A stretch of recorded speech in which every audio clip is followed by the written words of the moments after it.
Tariff को लेकर अमेरिकी सुप्रीम कोर्ट के फैसले के बाद डोनाल्ड ट्रंप ने शुक्रवार को बड़ा ऐलान किया है।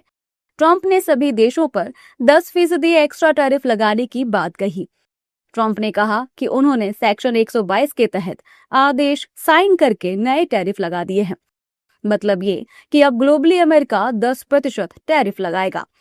ये नया टैरिफ 24 फरवरी को रात 12:01 से प्रभावी होगा। इसके साथ ही भारत पर लगने वाला 18% टैरिफ भी अब 10% रह जाएगा। अब इस पूरे घटनाक्रम पर भारत में नेताओं की प्रतिक्रियाएं आ रही हैं। सुनिए।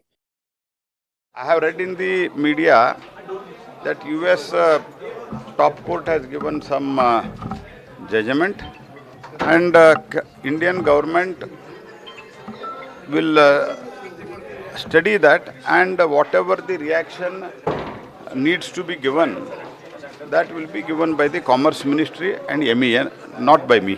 यूएस के टैरिफ पर वहाँ के जो न्यायालय ने उसने अपनी बंदिशें लगाई, तो स्वाभाविक रूप से वो उनका आंतरिक मामला, उस संबंध में तो नीतिगत निर्णय विदेश मंत्रालय को लेना है।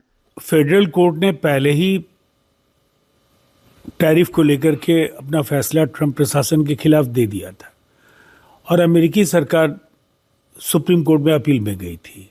अब अमेरिकी सुप्रीम कोर्ट ने भी टैरिफ लगाने का जो डोनाल्ड ट्रंप का अधिकार है, उसको उन्होंने ये माना कि ये गलती हुई है और उसको अवैध उन्होंने ठहरा दिया है।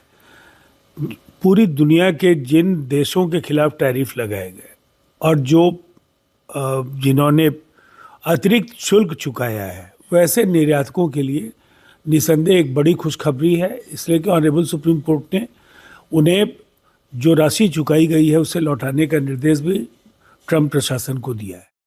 जबकि विपक्ष सवाल उठाते हुए कह रहा है कि अमेरिका कैसे कह सकता है कि हम किससे तेल खरीदेंगे। सुनिए।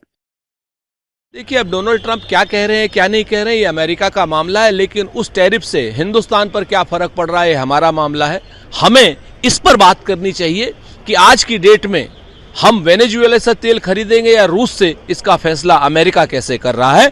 दुर्भाग्यपूर्ण तरीके से नरेंद्र मोदी की ही सरकार ऐसी सरकार है पिछले 75 सालों में जिसमें हमारे देश की अर्थनीति का फैसला अमेरिका में हो रहा है।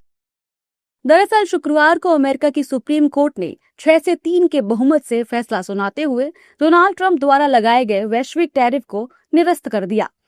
कोर्ट ने कहा कि राष्ट्रपति international emergency economic powers act के तहत कांग्रेस की मंजूरी के बिना टैरिफ नहीं लगा सकते, लेकिन ट्रंप ने कोर्ट के फैसले के बाद उन्हें विदेशी ताकतों से प्रभावित बताया।